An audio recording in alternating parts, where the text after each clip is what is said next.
The miracle paradox is a context and a process that helps one distinguish their purpose and their message. It has been revealing itself to me for the past 5 years in all of the soul purpose work that I'm probably longer than that. And it hasn't been until the last year that I actually called it the miracle paradox and really had it come together in a way that I could take other people through it in more than like 6 months of conversation, right? It really came to me when I was working with my TED Talk coach, Mimi, this past year, when she was able to take me through certain processes that I've been taking clients through for years, but you just can't see for yourself. You can't quite take yourself through. And it was through that process that I really saw it all come together. And as I have been taking more people, the first few people was like an experiment to see, can I take other people through this same process? You know, I have a hypothesis here around this, but does it apply consistently? And today I have seen with enough people that it does. It's a process that I'm absolutely in awe of. It's full of contradictions that just blow my mind. The more that I take people through it and see it, the more I'm in awe of life itself. The premise of this paradox is pain is your purpose and your message is your medicine. So that's one of the great contradictions, is that you'll find your purpose in the most unsuspecting of places, right? So when I take people through it, there's two pieces that we'll distinguish. It's your purpose and your message. And we'll distinguish it in a way that makes your entire life make sense, in a way you probably haven't ever done quite like this before. If you're still watching this video, then I'm sure you haven't. If you have, you've got it all dialed in, and this isn't interesting to you anymore. But so when we do the purpose piece, there's 3 main dots that will connect: your greatest pain, what it is you stand for, and I didn't mean to flip you off.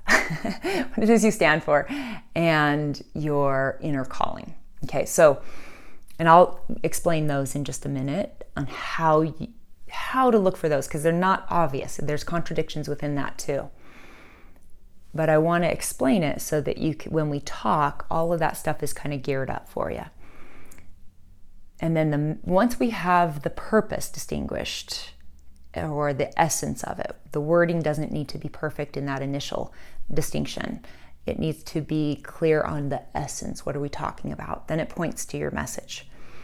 The thing we know about your message is, because it's informed by your pain, you won't do it perfectly, which is one of the reasons that makes it really hard to distinguish, because there's some conscious but mostly subconscious resistance to being your message, or to really stepping into it and owning it and declaring it and being it in the world powerfully, and in a way that you're really owning it, stepping into it. But it's actually that resistance is that, because you don't do it perfectly, is what makes you the perfect person, like the only one on some levels that can literally be this message in the world. It's another thing I'm just in awe of. It's so beautiful.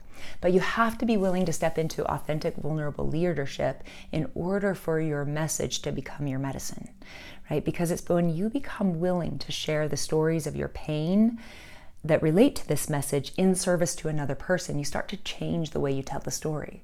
Neuroscience has known this. Think about it too. It's the reason that, just as human beings, we've instinctually circled up and we share stories. And have you ever had somebody share a story of their pain over and over, but they're sharing it from the victim standpoint still? They're still sharing it for them, so the story doesn't change and evolve, right? But it's like their soul is like, come on, let's keep getting this out, right? But when you share it in service for another person, it becomes not as important to you and more important about them. And we just change the place we're coming from in the story just a little bit more and more and more. Over time, the more that you step into being this message in the world and you really start sharing it in service to many, that's when your medicine becomes very potent for you and for others, right? When you are willing to step into authentic, vulnerable leadership, you'll be willing to talk about your message from the depths of the shadows that you understand it, because you don't do it perfectly. So you'll be able to talk about your imperfections in an authentic, vulnerable way, in a way that cuts through the crowd and all of the noise out there of other people trying to say, hey, you're greater than you think you are. Everybody's saying that. But when you can talk about you're greater than you think you are, because this is how you discovered it, because yesterday you forgot it when you yelled at your kids and then you remembered, right? When you can actually come from that place, you cut through all of the noise out there and speak directly to the hearts of your people, the people who also struggle in the same way because of their pain. It's similar. And so you can speak in a way that touches them. When they feel when they are touched by your message, you have connection. Positive psychologists have their studies out there that when people feel connected to you in this way, they're 44% more likely to trust you. I think when you come from authentic, vulnerable leadership and you're able to speak authentically about your imperfections, I don't know about you, but those are the people that I will follow. I'll go with them anywhere. I can trust them. And that's what this process invites you to step into. So the process, here's what I'll have you begin to think of. The first thing we'll do is we'll distinguish your purpose as it relates to this paradox. So there's 3 dots to connect with that. And so this is what I want you to kind of think about. The first is your greatest pain. And it's not always what you think it is, because the way the human brain is designed is that you experience this thing that's traumatic. And trauma can be anything that overwhelms the senses and we don't have the capacity to cope. So that could be, and within this miracle paradox, when we're distinguishing purpose around this, there is no spectrum of severity with our pain. Some person may have been extremely abused by a parent. They have gone through just horrendous things that nobody should have ever go through. And then another person might have, had their favorite toy taken away from them. But the level and extent to which they experienced it is the same in such that it just crushed them. It was so traumatic for them. It made something in their world different, right? That's the pain that we're trying to find and distinguish here. A lot of times when our pain isn't as severe as others, one of the ways in which we keep the pain away from us. So we experience this trauma, and then our brain says, never experience that again, even in your memories. And we have designed all these brilliant ways to keep that pain away, to the whole spectrum of can't remember it at all. It's completely blocked from memories. I have a friend who cannot remember up until 5th grade. She has a complete blank, and then she remembers just being alert and awake one day in 5th grade. It's like she came to life. She's very aware that something happened, doesn't know what it is, but there's that extreme complete disassociation that it's not even in your memories. You cannot recall it.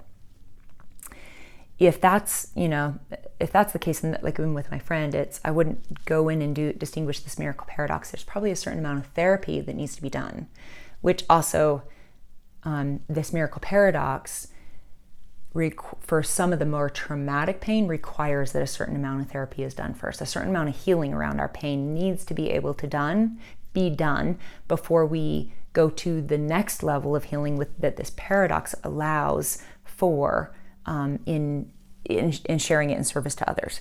First, we need to do some level of healing first. Maybe it's therapy or other things.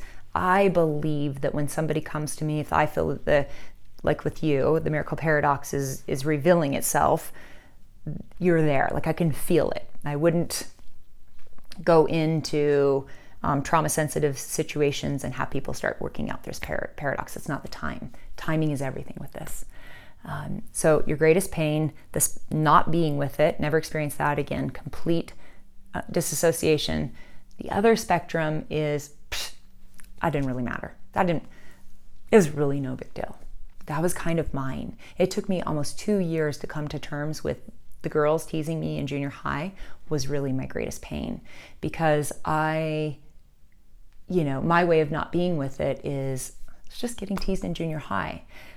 I would be so embarrassed to talk about that publicly when there's other women who have experienced so much worse, right? It's kind of funny, side note, I've since talked to women who have experienced so much worse, and they think that what I experienced, because of how I told the story, is worse. They're embarrassed to talk about their situations because it's so funny how we do it, right?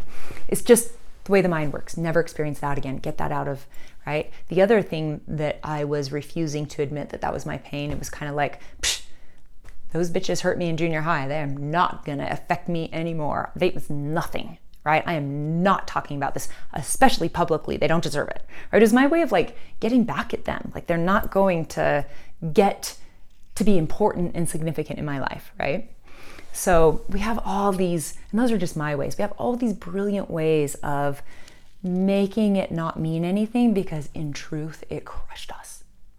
And when I got really real with it and sat with it, it crushed me. It broke my heart. I had, before that day occurred where they started teasing me, I didn't know the difference between pretty or not, thin or fat, cool or uncool. They were mooing at me down the hall every day. It was like they'd make these bovine moo calls, and just hot blood would flush through my body. I was so ashamed, and I kept that shame a secret. I wouldn't even tell my mom. I was afraid if she found out, she might love me less. I mean, can you believe it? Being a mom now makes me hot. Anyway, you can see it crushed me. It has but it points me to the most tender place. I have shared this story enough now and done so much work on it that I love those girls. Those girls are me, is where I've come to. And the same bully that exists within them exists within me. I became a much more severe bully, started abusing my body, starving it, and insisting on it for years, right? So I really, we're one and the same, and I get that. And the tears that are coming are for so much love for me, that little girl me, and the little girls them that created that experience for ourselves. So that was a tangent, sorry. Anyway, the spectrum of pain, it's not so obvious, but when you get in touch with it, this is what you feel like. One way to get in touch with it is, sometimes I help people find it when I ask this question: what's the story you don't want to tell? Okay. Sometimes we have to check around that. Am I ready to tell this story? Am I ready? So check in to see what comes up around that. Sometimes your pain can be a one-time occurrence, like this, watching my parents die, this really traumatic moment in time, or maybe it was, mine was an occurrence that happened day after day over a year. And it might be, for some people, their pain has been sort of this overarching conversation around this theme that they got in their childhood that they can't. You're too small, you can't do that, you can't do that, you can't do that. So it just felt like this was a predominant conversation that they were constantly barraged with in their childhood. Let me think around if there's anything else around discovering your pain. Don't minimize it. What's coming up for you? That's usually what our tendency was to do. I'm trying to think if we maximize it. I don't think we do that. I think we more minimize it. It's, So I send this video to you now so that you can start to consider what it is. Whatever it is that's coming up for you as you watch this, write it down and sit with it and go into tell the story. Write out the story. The process of writing, that's actually one of the ways that I started to distinguish this miracle paradox. I saw in 1 week 3 places. 1 was a speaker, 2 were reading in a book. But pain is your purpose.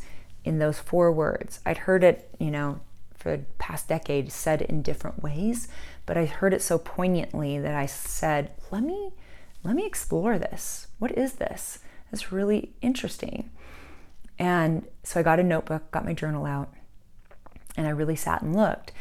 And I had distinguished I had really come to terms with the pain of getting teased in junior high about a year prior to that, when I was invited to speak at a yoga festival. And so I went to go give the speech. I knew that was the story I wanted to start with. And I'd done so much therapy and coaching around it. I thought I was complete and clear around it. But when I went to go prepare it to speak publicly, this hot blood, I couldn't even be with it. I had to go sit and process. It took me almost a full day to get that story out in writing because it geared up all that pain. So I had this belief that story belonged over in my yoga world, like that. What did it have to do with coaching? It didn't make any sense. If pain is my purpose, and I'm more on purpose with coaching work that I'm doing, how do they relate? And I didn't see it until I saw it. I'll talk about seeing it in just a second.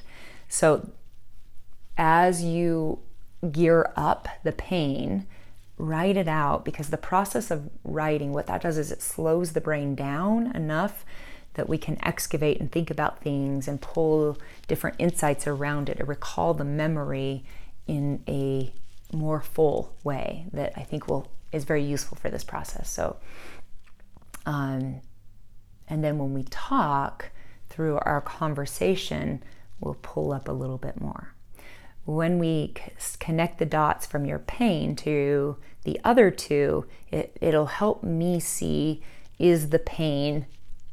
are we at the right place with that? Sometimes I'll ask some more questions that will illuminate. Will illuminate as all 3 connect. That's how we know that we've got all the right things. So that's your pain, your what it is you stand for.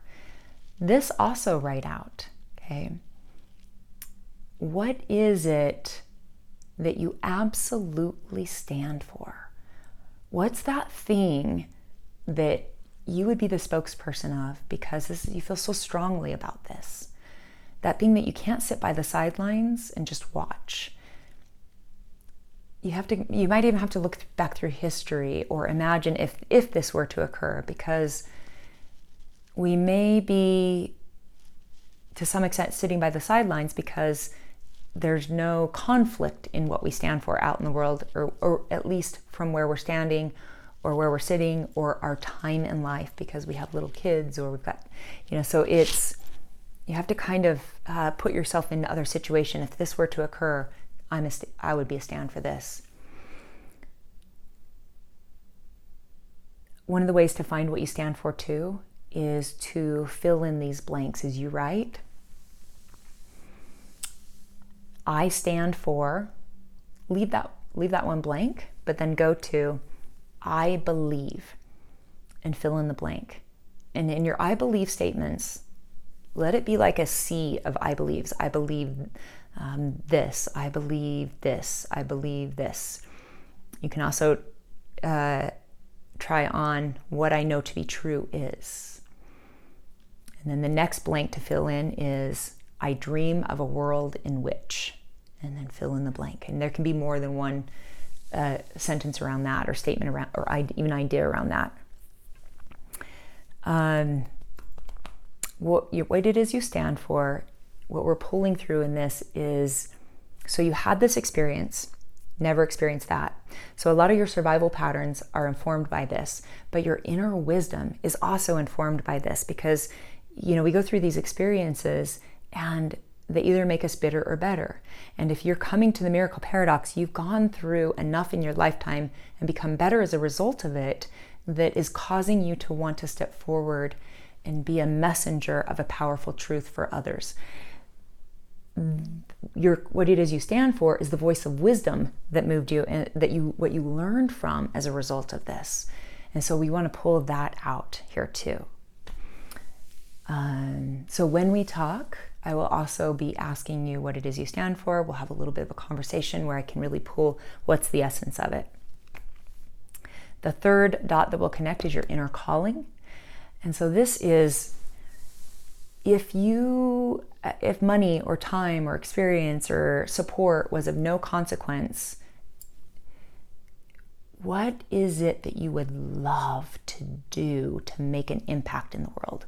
What's the legacy you would love to live and leave? What's that way in which you would love to make your mark and change the world for the better? Who is it that you want to make an impact for? Who are they? It might be a demographic like women, or it might be a psychographic like people who struggle with this. Either one of those, so consider both. What is it you want to do for them? And how will it change their lives? How will it change the world? Okay. I have you look globally. Sometimes people get caught up or hung up by that, because really what they feel, their inner calling feels like to work with their children in their home. And they feel like, oh, but that's not global. Like, am I thinking too small? Whatever it is that comes to you, who it is you want to serve and how you want to serve them, it's global, right? Women working with their children in their home impact the world big time. And I think some of us are called to work in our communities more in this one-to-one way, and some of us are called to work more on the political level that shapes cultural things. It all relates to changing the world. It has an impact. So don't worry about the significance or insignificance about your inner calling. Really connect with the authentic desire around it. What is it that lights you up? If there were no restrictions, no limitations of any such way, this is what I'd love to do. This is who I'd love to make an impact for, and this is how I do it, and this is how it would change their lives. So if you can start to think about those three things, do a little journaling. I don't want you to come with the answers, because I want our conversation to take everything that you've thought of and considered, distill it out to really pull out the summary and let those three dots connect. Okay? When those three dots are connected, they'll point to purpose and message. They'll be very clear. Usually even before somebody has their purpose, the statement, I can already see it. It's the dots connecting in a way that you may not be able to. When it's like I couldn't see how did these girls teasing me in junior high have to do with coaching? I didn't see it. I couldn't see it. And then I saw it. And when I saw it, I didn't know how I couldn't see it. It seemed so obvious. Wealthy women now.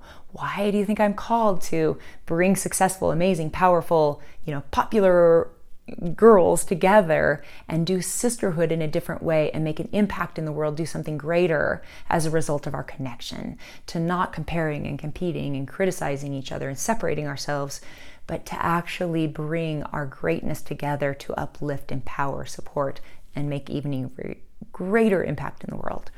When I saw that connect, it lit me up like I couldn't believe.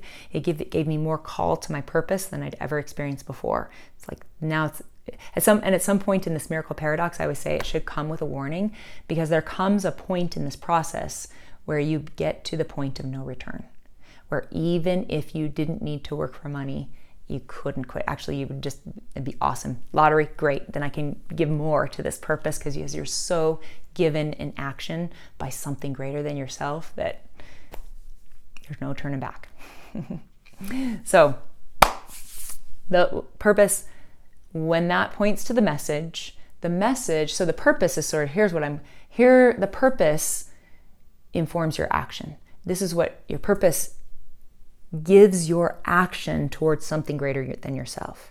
Your message is what you're here to share with others as a result of your purpose, to help their lives become better as a result of what you've learned. Once we distinguish your message, one of the things we know about your message is, because it was informed by your pain and your survival patterns are informed by it, you won't do it perfectly, not even today. You also, though, today have instinctually developed ways of doing it brilliantly that you don't even know you're doing that either, because it's just like the water you swim in. So when we have the message, then we're going to go look to some of the ways you're not doing your message perfectly. And this will help us distinguish the shadow aspect of your message versus the light of your message. And we'll put words to what the shadow and the light are. Like one woman I've worked with, it's Wonder Woman. That the shadow is sort of the forced wonder, and the light is this feminine wonder and of being in awe and wonder of the world. And so she has it distinguished between when she's doing this thing where she's forcing saving the world, and then this thing where she's really doing that beautiful feminine awe and wonder of things and surrendering to the beauty of life, right? And so that's distinguished, so she knows when she's doing this, when she's doing that. And the Wonder Woman term really works for her because she's like, in her world, she's been known as like, I can do it, the woman who gets it done, right? So we'll distinguish that for you too, the like what your light and your shadow names are, and what distinctions give them so that you can see what you're in. Then that becomes a tool of awareness for you. And then the last part that we'll distinguish in your miracle paradox is how you do the delicate dance between the shadow and going to the light. And there's places in your life where you're doing this so brilliantly you don't even know you're doing it. And this will require a bit of a conversation. And that's where this is my hypothesis, is that you cannot distinguish this for yourself. This is the trickiest one part to see. So you'll have the I'm talking too much. The shadow and the light distinguished, but we also want to distinguish, well, once you identify you're in the shadow, what do you do to get to the light? This is the mastery piece. There's places in your life where you do this effortlessly, you don't realize you're doing it, but we want to distinguish it in a way with like steps or keys, or mine is Sacred Sisterhood. And the shadow looks like this. I compare, I compete, I criticize, and I judge. The light is I connect, collaborate, support, empower, and uplift. And so when I notice that, and I do all the time now, it still happens. I still get, oh man, I feel threatened by this beautiful, amazing woman. I want to shut down. I want to compare. I want to compete. I'm going to run away. When I notice I'm doing it, this is how I get to the light. And mine is A, game. It's an acronym. A is a breath. G, genuine curiosity. A, authentic desire. M, make a choice. And E, endow others. So, and this is what Mimi helped me with. It's like I couldn't distinguish this for myself. After it's distinguished, then you apply it to life. I've even distinguished there's make a commitment that's missing there. That now I still want it to be a game. I've got to figure that out. But that's how this works. Is then when I notice I'm in the shadow. Oh yeah. All right, what is this really? I get curious. When I get curious, I open up to all this possibility, and from that, this authentic desire comes. And my authentic desire is usually about deeply connecting with that person, right? And then I make a choice. This is where I think committing to that choice is necessary, but I don't know how to spell that in a game. And then endowing others is, part of being in service to others that makes me committed to anyway, I'm processing through my own thing right now, so I don't want to make this too long, but I wanted to have you start to gear this stuff up so that we can really get some good work done in distinguishing all of your pieces to your paradox when we talk. So I'm excited to do it. It's my favorite thing in the world to do, and I'm really excited to do it with you.